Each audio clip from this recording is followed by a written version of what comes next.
दोस्तों, अमित शाह ने संभाला बिहार का मोर्चा। माता सीता मंदिर के जरिए सबसे मजबूत दुर्ग दुरुस्त करने उतरे। बिहार विधानसभा चुनाव की घड़ी जैसे जैसे नजदीक आ रही है, वैसे वैसे सियासी सरगर्मी बढ़ती जा रही है। अमित शाह शुक्रवार को माता सीता की मंदिर का शिलान्यास करके बिहार के मिथिलांचल इलाके को साधने की तैयारी में हैं। ये दांव हिंदुत्व का एजेंडा सेट करने का भी माना जा रहा है। माता सीता की जन्मस्थली मिथिलांचल का इलाका बिहार की सियासत का धुरी माना जाता है।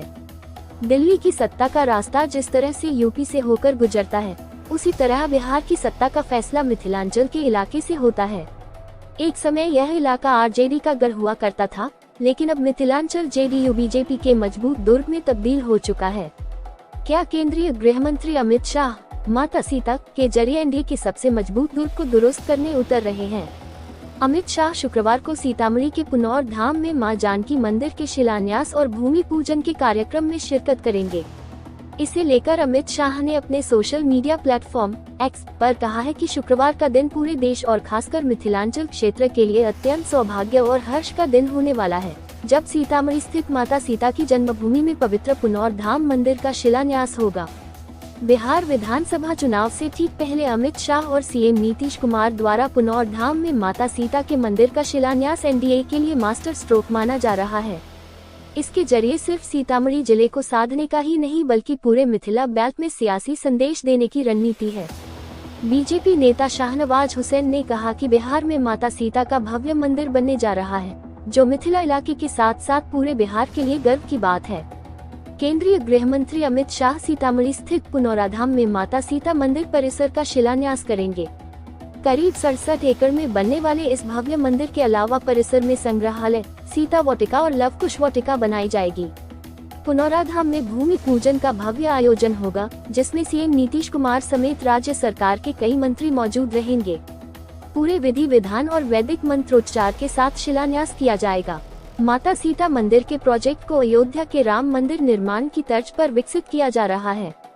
पुनौराधाम को हिंदू धर्म में माता सीता के जन्म स्थल के रूप में मान्यता प्राप्त है और यह स्थल सदियों से श्रद्धालुओं की आस्था का केंद्र रहा है।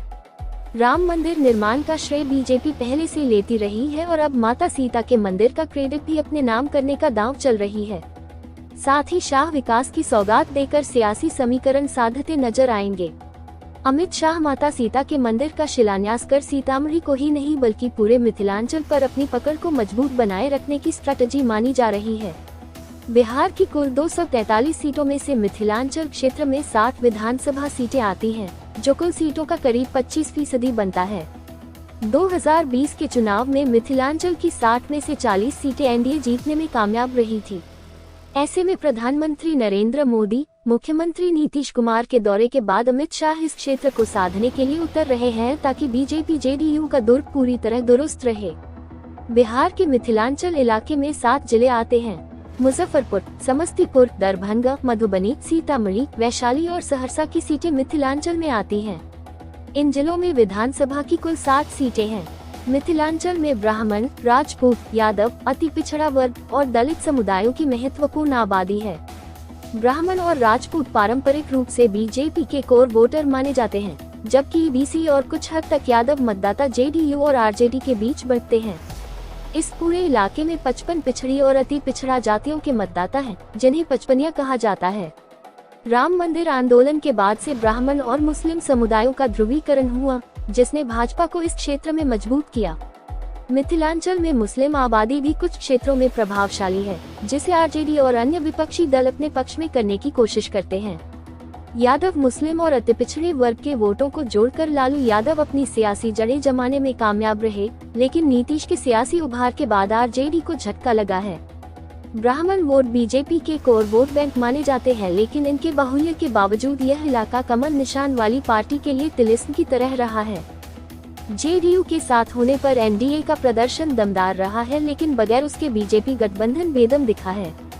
साल 2005 के बिहार चुनाव में एनडीए और नीतीश कुमार के उभार के बाद यह इलाका जेडीयू का गढ़ बनकर उभरा, लेकिन 2015 के बिहार चुनाव में जेडीयू महागठबंधन के घटक दल के रूप में चुनाव मैदान में थी और तब बगैर नीतीश कुमार के बीजेपी 30 विधानसभा सीटों वाले दरभंगा प्रमंडल में 3 सीटों पर सिमट गई थी।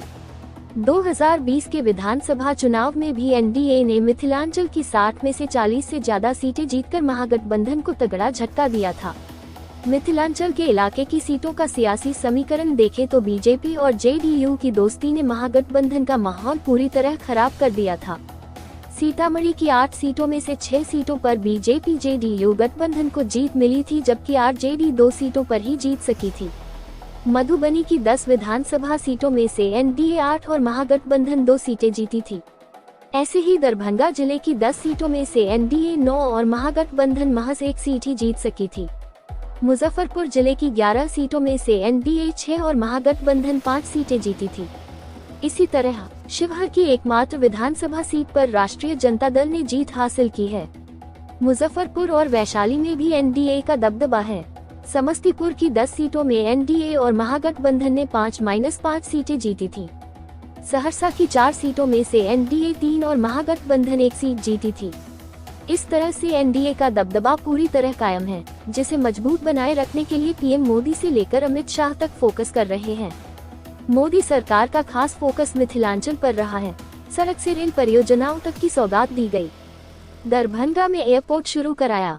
दरभंगा को एम्स का तोहफा मिला और केंद्र ने मिथिला को ध्यान में रख मैथिली और मखाना को लेकर भी कई कदम उठाए। इनमें मैथिली में संविधान, मखाना को जीआई टैग, मखाना बोर्ड का गठन शामिल है।